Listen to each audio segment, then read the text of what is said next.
Hindi. Okay. So ito ngayon naman, kung wala kayong ganito, pwede ito.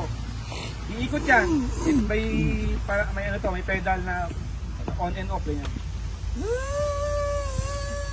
Diba ganyan?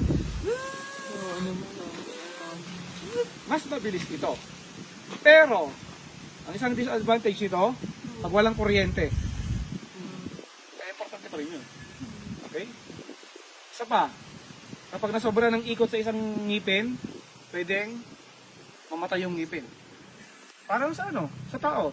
Di ba pagka napapalinis ang ngipin, may kasamang tubig? Dito tubigan din, kaya nga meron. Okay. Pero posibleng mamatay kasi yung ngipin.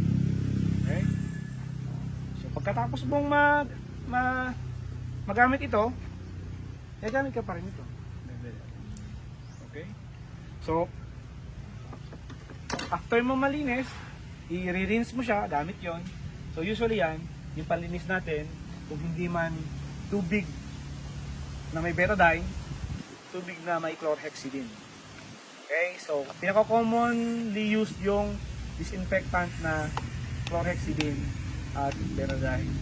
Pero depende na sa practitioner, mas maraming gumagamit ng chlorhexidine. Okay.